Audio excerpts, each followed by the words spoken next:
Hey, how's it going? I have some cards, and I have been thinking about some things. Um, One of the things has been all of the sort of awakenings, well, not sort of, the actual awakenings to certain things that are simultaneously happening in the world. I am in the United States, so that's where I'm going to focus on, but um, I last video, I among among other things, I talked about was it the last one? Maybe it was the last one or the one before that. It was a recent one, and I talked about how ICE is discovering that they've been conned, and that there are finally like blaming the correct party for their mishap, like also themselves, but the person and persons that lured them into taking this thankless job. So, I mean, that is an awakening, and it is hitting them on a spiritual level, because it's like, whoa, this is not at all what I thought was happening. And that's just the top layer. That's just the tip of the iceberg, friends. You don't even know. Okay, so the awakenings that I was thinking about today have been this happened a while ago, and it was Marjorie Taylor Greene, and she flipped when she saw what was happening with the Epstein files, and then she super flipped more when she realized, hey, this has been sitting around forever and people have been trying to get you guys to do something, emphasis on guys mainly, and there were reports and complaints to law enforcement agencies, and it was like they went into like the shredder, like nothing happened for these people. And so after all of this time, and really from the outside looking in, you can see a pattern of how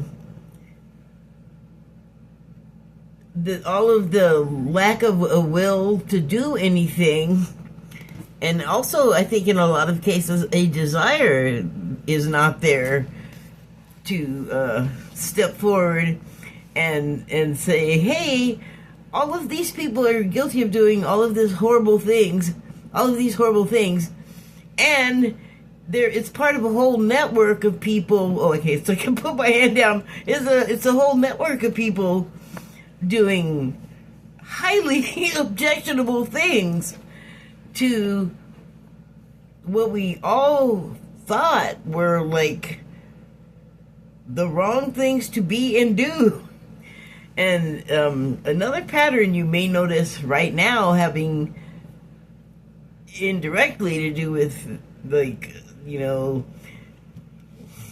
Epstein stuff, or survivors of,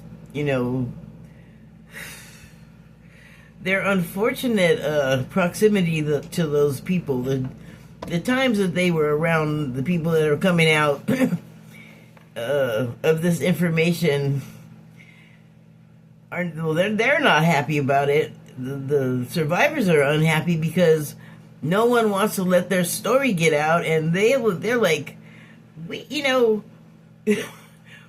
need to get over this, and you people are like dropping all of your balls. Pun that any way you want. And so it's been an awakening for her. Other women in the Congress, like the whole thing, like not just Congress, but the Congress and the Senate, like every one of those offices that have seen it, there have been people, male and female, that have just been like stricken down. They just are they can't like deal with it. And so that's kind of interesting when trying to figure out like who did what when nobody really wants to say much about anything about the whole subject, because there's people that are, in all probability, from the looks of things, guilty of some kind of terrible stuff. Did I put this thing on backwards?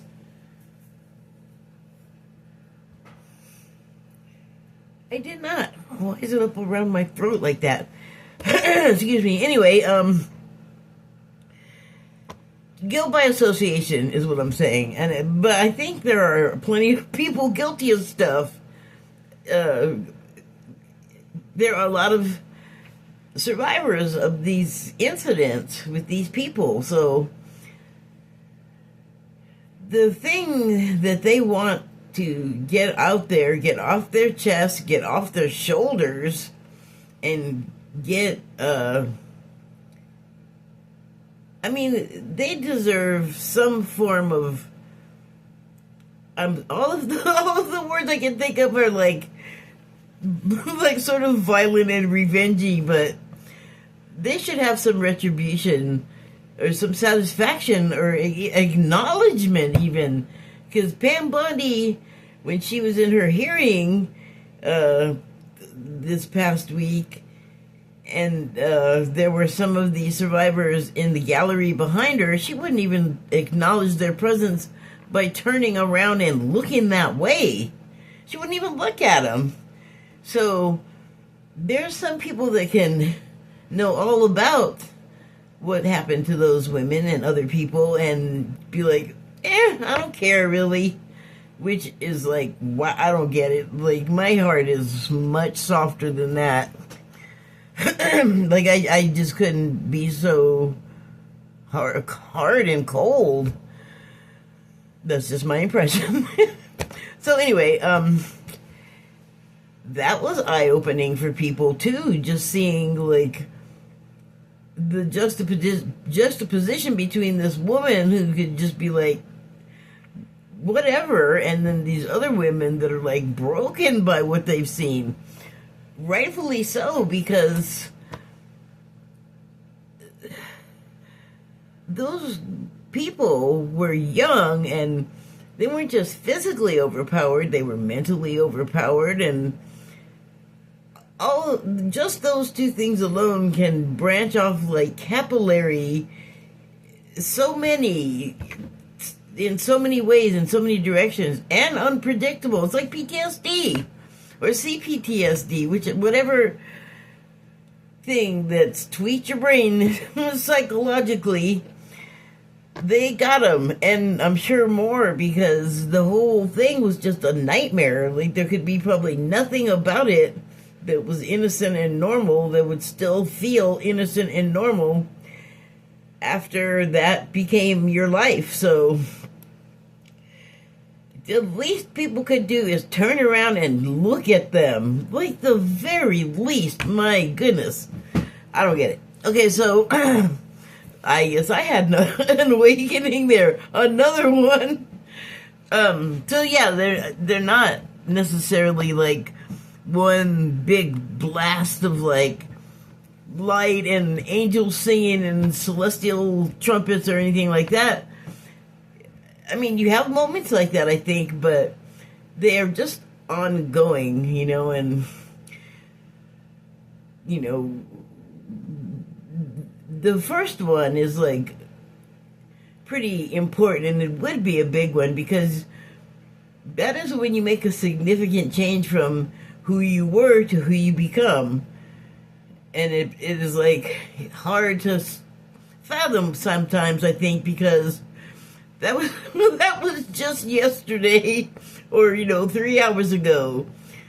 And I don't know how to put into words very well beyond that what that could be like, because it's different for every person, and the intensity, it sounds like, is different for every person. So anyway, other awakenings. Ah, yes, the the Manosphere comedians, Andrew Schultz, Joe Rogan. His world is rocked. And I'm laughing because, duh, dude, you had, like, the cabinet and the dude that ended up being president again on your show. Or, like, I don't know if he had, like, the whole cabinet. I just see his show in clips, unless sometimes it shows up in my YouTube feed, and I'll be like, okay, that's weird. I guess I'll watch it. And so that's like the basis of my intake of Joe Rogan. But he's been clipping a lot lately on shows because of the e-file things. So he's just, like, I guess waking up to, like, oh my God, what have I been doing? And it's funny. I'm sorry. Because I feel like, how did you not see that? People were screaming and yelling about it, like, literally for many years. But anyway, never mind.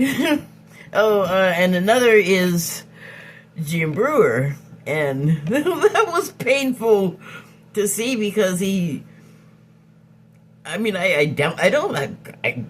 maybe he did have it in the moment, but I think he had the moment and then, like, made it into his stand-up. Unless he's doing lectures now. But anyway, he kind of went through his whole evolution with, like, being a MAGA guy, but also he noticed some things, and this is interesting to me. He noticed some things, like I noticed the same things way before, like, this would have been, like, around George H.W. Bush when I started to, like, really understand, like, ooh, wow, you guys are, like, just all kind of in on it together, you guys being the guys in the parties, while you perform this whole other thing in front of us, and then you do whole other things, and there's all of this volleying of, we have questions, we have answers, but they're not truthful, but we think they are because you say they are. And then chaos and mayhem happen 10 years down the line where baby grows a flipper out of their forehead or something, or,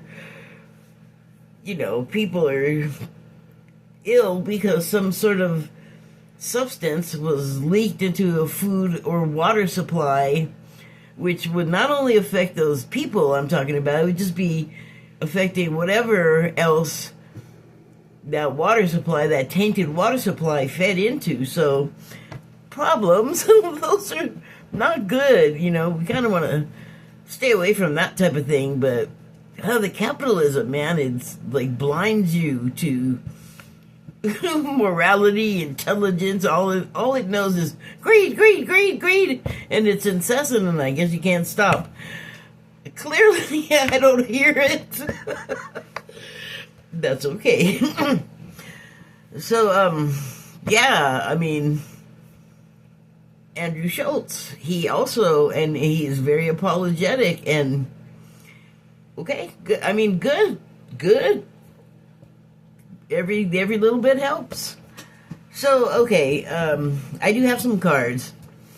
And it seems like I pulled, like, the perfect ones for today. So, this one took a little bit of unlocking. It's a Declarations of Mary Magdalene card, and it's in that archaic language, and it's also, like, one very long sentence. So I really had to figure out the intonation before what it was saying even made sense. But I'll read it to you first. Our right to love another in the essence of the Trinity is of pure form when thy heart knows the truth of creation's sacred holy vow to one another in love's highest light. I'm going to just break that down real quick after looking at it for 2 days and thinking about it.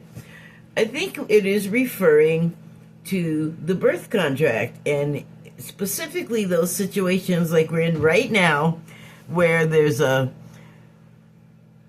us against them situation, like I was just talking about, like all the people waking up to, like, to me, the them, which is the Trump and MAGA people and their policies and beliefs and likes and dislikes and favorite colors. We don't align. I don't with them. So I'm glad to see people like seeing what I've been seeing for a long time. But yeah, it's like Jim Brewer I kind of like wandered away from, but he just started noticing that, and he was pretty apolitical from what he was saying, and I believe it actually, because he said he didn't even vote until Trump, I guess, which, I mean, he would have had to be, I mean, he had like multiple kids by then, so he wasn't a kid himself, but whatever, it takes all kinds. But, you know, he already wasn't doing it, I guess, because he was just disinterested, and then when he started to notice things, inconsistencies and things that, well, they just piss you off, and then you're just like, yeah, I voted, but I still got this crap, so yeah, you just get disillusioned, and you don't want to deal with it anymore, and you don't vote. But he kind of went at it, he came at it from the other direction, but he still got to the place, and that's what counts, because that's what I'm trying to talk about. So, yeah, I mean, awakenings can be many things. They can look many ways. And the thing about it is many little things can lead to a big, gigantic thing that you become aware of. And it's so weird that, like, your consciousness is almost like your level of being able to be a detective, to be able to, like, sense and figure out things about the world and yourself and how they affect each other, and your level of agency in that whole sort of transaction. So anyway, yeah, I think this card is speaking to the pre-birth agreement that we make, and then we come here and we do those things that we contracted to do to work out our karmas, which is not a punishment. It's what you actually decided to come here and learn. So we just sort of misunderstood it and turned it into something else. But it's not a bitch. It's kind of like what we signed up for. Well, it totally is. You know, in my opinion, this is just what I believe. Here, this seems like a good time to tell you to please take a look, or to ask you to please take a look at my signs, because this is just opinion commentary. My opinion, you don't have to, you know, agree or listen. In fact, I know that most people don't for long, so I think we understand each other. Okay, and so well, the agreement that we were contracted to come here and act out, perform the roles that we're playing. And so when it comes to times like now where there's so much division and it's coming out of us in sort of, well, I mean, I guess it really just depends on who you're dealing with, because many of us are having feelings, and we're expressing them in all kinds of different ways and levels of intensity. So overall, though, there's just a confluence of events and situations that have evolved into things that are just designed to get all of our feels up. And, you know, I mean, we designed it, these situations, and they can have some flex, like I'm not saying that everything is written in stone. Some things, some things are, but not everything. And, free will, that's where that comes in. But you're sort of like, we all agreed, like, this is the backdrop, and so this is where we're dealing with our karma, where we're, acting it out. And so to do that out of love, because think of it this way.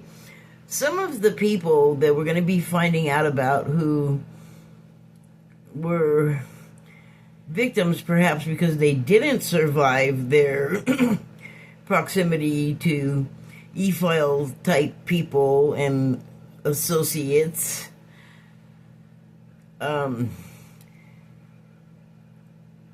people will go at their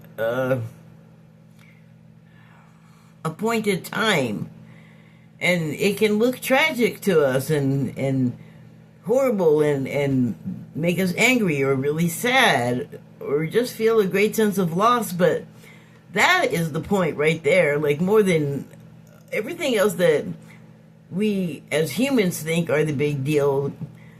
That is the role. Really, we're here to feel as a human feels those things, because perhaps where we originate from, you don't get this same experience. So here we're like, oh my God, these horrible people did these horrible things. We're going to find out more about that. And they're famous people that we've grown attachments to, or infatuations with even, or you admire their work or something about them, or whatever it is. You have something in your mind about them that is like, it's locked in, like this person, you see them and that person is this thing in your head, and you find out about people and reality that a lot of it is not at all what we thought all this time, but we were allowed to think it was that way, which is kind of dick work, but okay. Adds more spice to the play, I guess. More fun to the role-playing situation.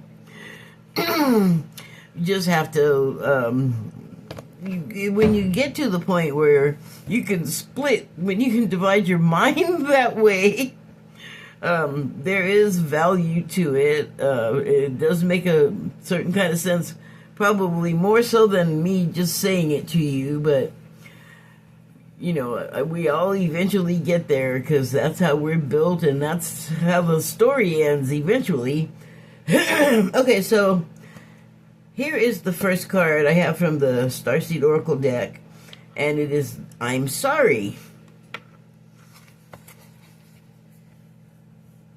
So, in light of what I was talking about, loving each other in the essence of the Trinity is of pure form when thy heart knows the truth of creation's sacred holy vow to one another in love's highest light. So in love's highest light, we have already vowed to do and say and horrible things to each other, all for like the shock value, literally, that everyone will experience having gone through it. But you may or may not be at that place consciously where that's how it looks to you. Like, it may just look like, oh my God, my loved one I lost, my family is gone, I have nothing anymore that I used to have, and I don't know who I am, I don't know what to do with myself. Well, the knitting yourself back together and what you go through experiencing that is another part of the fulfilling your karma. Not having it happen to you is something you came here to do, so you're fulfilling your karma. But these people are, they're miserable.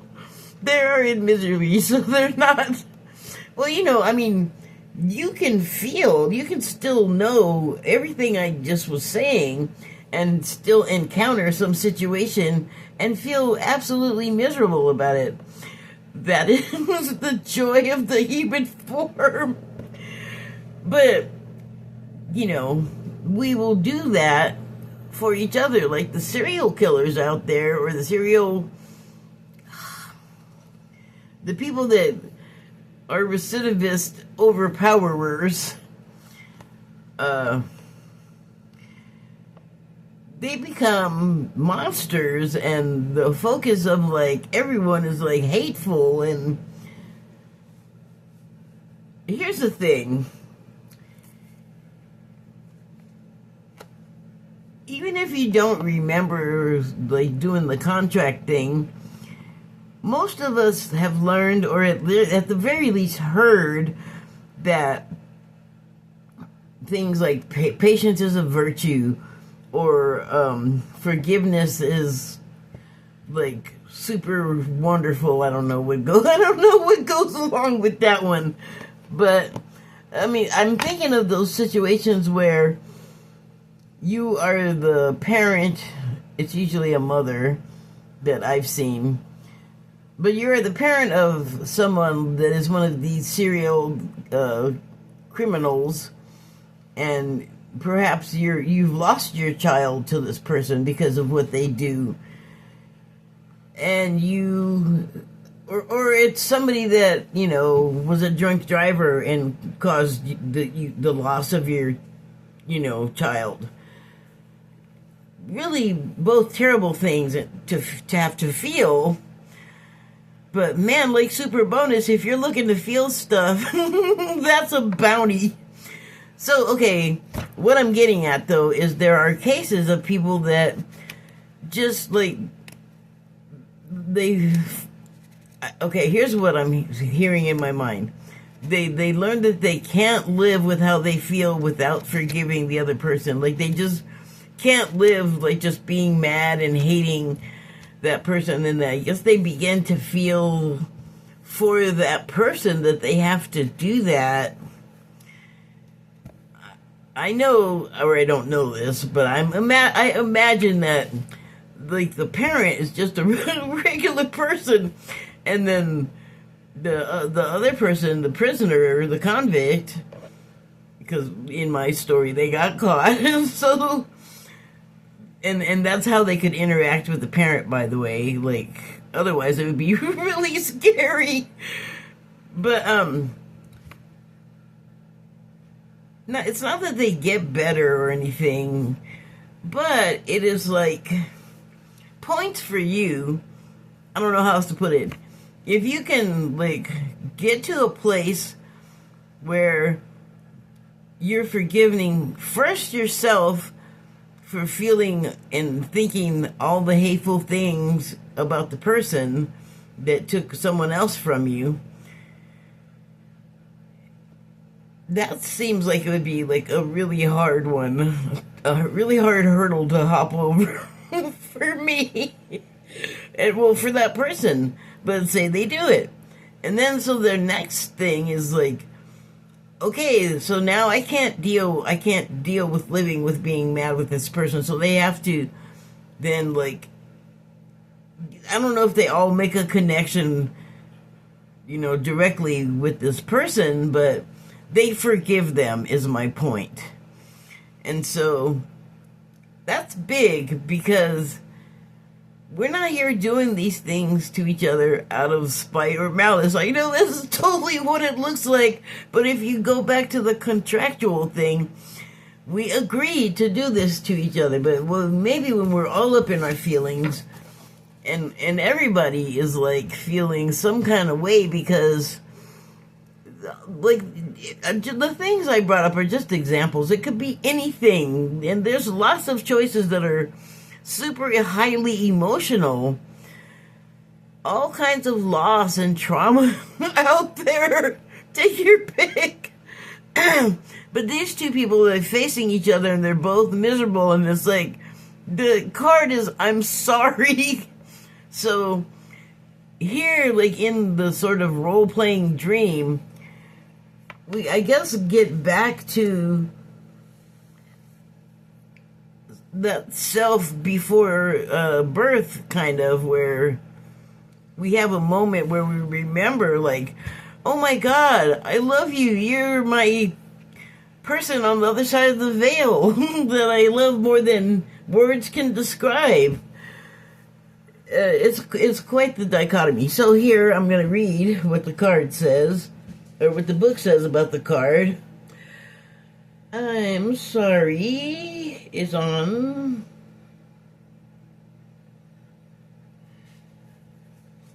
page 78.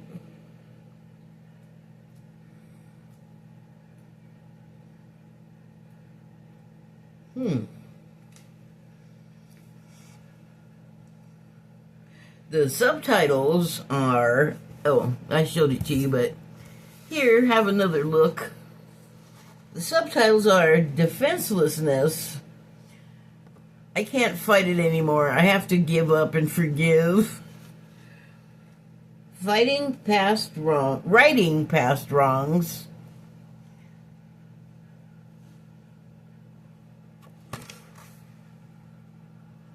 Uprooting. Interesting.